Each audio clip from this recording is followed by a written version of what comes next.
চৰকাৰী ধন আত্মসাৎ কৰা বিষয়াৰ ওপৰত কঠোৰ শাস্তি প্ৰদান কৰিব লাগিবই। দুৰ্নীতি ৰোধ হ'ব লাগিবই। পথ নিৰ্মাণৰ নামত দুৰ্নীতি ৰোধ হ'ব লাগিবই। নগৰত ঐক্যমঞ্চৰ 2 ঘণ্টীয়া অৱস্থান ধৰ্মঘট কাৰ্যসূচী। ঐক্যমঞ্চ ধেমাজিৰ উদ্যোগত আৰু ৰাইজৰ সহযোগত কেইবাটাও গুৰুত্বপূৰ্ণ বিষয়ৰ ওপৰত 2 ঘণ্টীয়া অৱস্থান ধৰ্মঘট কাৰ্যসূচী বৃহস্পতিবাৰে দিনৰ 12 বজাৰ পৰা 2 বজালৈকে ধেমাজি কাছাৰী ময়দানৰ সমীপত ৰূপায়ণ কৰা হয়।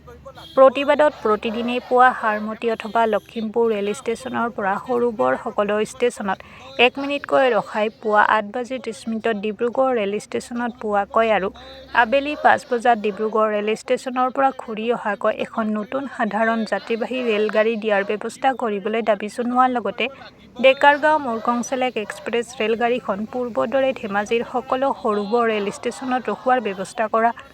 লগতে ধেমাজি লোক নিৰ্মাণ পথ বিভাগৰ অন্তৰ্গত পথ মেৰামতিৰ নামত ব্যাপক অনিয়ম সংঘটিত হৈছে।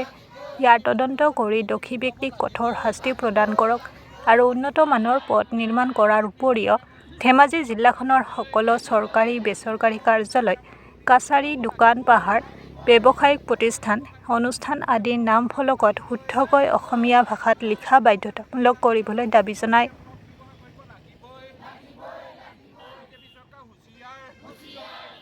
সকলো ব্যৱসায় প্ৰতিষ্ঠানৰ নাম ফলক অসমীয়াত লিখিব লাগিবই। নামত দুৰ্নীতি ৰোধ হ'ব লাগিবই।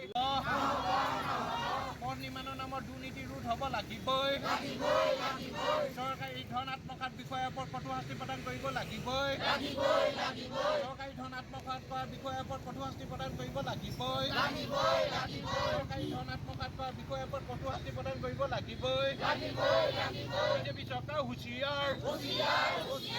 ব্যৱসায় প্ৰতিষ্ঠানৰ অসমীয়া ভাষাত নাম ফলক ব্যৱহাৰ কৰিব লাগিবই।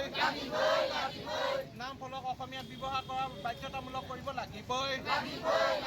মঞ্চ ধেমাজি উদ্যোগত আৰু ৰাইজৰ সহযোগত 2 ঘণ্টীয়া অৱস্থান ধৰ্মঘট কাৰ্যসূচী ৰূপায়ণ কৰিছো। যিহেতু আপোনালোকে জানে কোভিডৰ আগতে যিসমূহ ৰেল ধেমাজিত চলাচল কৰিছিল, সেইসমূহ যিসমূহ সৰু-বৰ ষ্টেচন আছে, সেই ষ্টেচনসমূহত ৰখোৱাৰ ব্যৱস্থা কৰিছিল। কিন্তু কোভিডৰ পাছত যি হাৰমতি আৰু মুককচেলেকৰ মাজত ৰেল ৰখাই সেই ৰেলখন চলাচল কৰি আছে।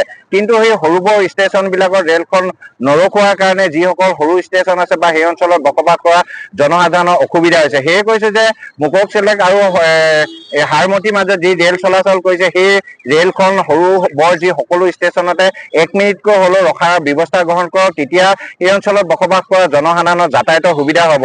আৰু যিহেতু আপোনালোকে জানে ধেমাজি জিলাখনত চিকিৎসাৰ ক্ষেত্ৰত বিশেষ সমস্যাৰ সৃষ্টি হৈ আছে। যিহেতু ধেমাজিৰ অসামৰিক চিকিৎসালয় আছে, চিকিৎসালয়ৰ সৰু বেমাৰ এটা দেখুৱাবলৈ গ'লেও সেই বেমাৰটো আপোনাৰ ডিব্ৰুগড়লৈ লিখি দিয়ে অসম মেডিকেল কলেজলৈ। আৰু যিহেতু ধেমাজি কৃষি প্ৰধান এখন জিলা আৰু খেতিৰ ওপৰত সকলোৱে নিৰ্ভৰ কৰে। আৰু যিহেতু ভিতৰুৱা অঞ্চলসকলে জনসাধাৰণে এখন গাড়ী লৈ ডিব্ৰুগড় মেডিকেললৈ যোৱাটো ইমান সহজ নহয়। সেইকাৰণে আমি কৈছো যে সৰু-বৰ সকলো ষ্টেচনতে ৰখাকৈ এখন ট্ৰেইনৰ ব্যৱস্থা, ৰেলৰ ব্যৱস্থা ডিব্ৰুগড়লৈ কৰক। আৰু সেই ৰেলখনত যাতে তেখেতলোকে বেমাৰ আজাৰ দেখুৱাই আকৌ পুনৰ ধেমাজিলৈ ঘূৰি আহিব পৰা ব্যৱস্থা। সেইকাৰণে আমি অসমৰ মুখ্যমন্ত্ৰীক আহ্বান জনাইছো, তেওঁ হাৰমতি অথবা লখিমপুৰ, উত্তৰ লখিমপুৰ ষ্টেচনৰ পৰা প্ৰতিদিনে ৰাতিপুৱাই ধেমাজি সৰু-বৰ সকলো ষ্টেচনত লৈ 8:30 বজাত আপোনাৰ ডিব্ৰুগড় ষ্টেচন পোৱাৰ ব্যৱস্থা গ্ৰহণ কৰক। আৰু সন্ধিয়া যি 5 বজাৰ লগে লগে ডিব্ৰুগড় ষ্টেচনৰ পৰা সেই ৰেলখন পুনৰ উত্তৰ লখিমপুৰ বা হাৰমতিলৈ অহা ব্যৱস্থা। আৰু তাৰ সমান্তৰালকৈ আপোনালোকে জানে চৰকাৰে প্ৰযুক্ত পৰিমাণৰ ধন দিয়াৰ পাছতো যিসমূহ পথ নিৰ্মাণ হৈছে, লোক নিৰ্মাণ বিভাগৰ অন্তৰ্গত ধেমাজি জিলাখনত পথ মেৰামতি কাম চলি আছে, সেই সময়ত ব্যাপক দুৰ্নীতি সংঘটিত হৈছে। যেতিয়া আপোনালোকে বা আমি দল সংগঠনে সেই অভিযোগ দিওঁ, তেতিয়া এই পথসমূহ তেওঁলোকে নিৰ্মাণ কৰে উন্নত মানদণ্ড। কিন্তু যেতিয়াই তাৰ বিৰুদ্ধে কোনো অভিযোগ দিয়া নহয়, তেতিয়া কিন্তু তেওঁলোকে পাল মাৰি থোৱা আমি দেখিবলৈ পাইছো। যিহেতু লোক নিৰ্মাণ বিভাগৰ যিসকল বিষয়া কৰ্মচাৰী আছে, তেওঁলোকে চৰকাৰী ধন লৈ সেই কামবিলাক চোৱা চিতা কৰে। কিন্তু তেওঁলোকে একমাত্ৰ ঠিকাদাৰ মুনাফাৰ কাৰণে সেই কামবিলাক ভালদৰে নকৰাৰ পাছতো তেওঁলোকৰ ওপৰত কোনো ধৰণৰ ব্যৱস্থা গ্ৰহণ নকৰে। সেইকাৰণে কৈছো তেওঁলোকে ইয়াৰ ওপৰত এটা তদন্ত ব্যৱস্থা গ্ৰহণ কৰিব লাগে। আৰু যদি তেওঁলোকে চৰকাৰী ধন আত্মসাৎ কৰিছে, তেওঁলোকৰ ওপৰত কঠোৰ ব্যৱস্থা গ্ৰহণ কৰিব লাগে। আৰু ঠিকাদাৰসকলে যদি নিম্ন মানদণ্ড কাম কৰিছে, তেওঁলোকৰতো ব্লেক লিষ্ট নিশ্চিত কৰিবৰ কাৰণে আৰু তাৰ সমান্তৰালকৈ আপোনালোকে জানে যিসমূহ ধেমাজি ব্যৱসায় প্ৰতিষ্ঠান চৰকাৰী হওক বেচৰকাৰী অনুষ্ঠান প্ৰতিষ্ঠান আছে সেই তাৰ যিসমূহ নামফলকসমূহ শুদ্ধকৈ অসমীয়াত লিখাটো বাধ্যতামূলক কৰিবৰ কাৰণে আমি অসম চৰকাৰক আহ্বান জনাইছো আৰু ধেমাজি প্ৰশাসনক দাবী জনাইছো যিহেতু তেখেতলোকক আমি বাৰম্বাৰ অনুৰোধ জনোৱাৰ পাছতো তেওঁলোকে কিন্তু আজিৰ প্ৰতি এই ধৰণৰ ব্যৱস্থা গ্ৰহণ নকৰাৰ কাৰণে আজি এইদৰে প্ৰতিবাদী কাৰ্যসূচী গ্ৰহণ কৰিবলৈ বাধ্য হৈছো।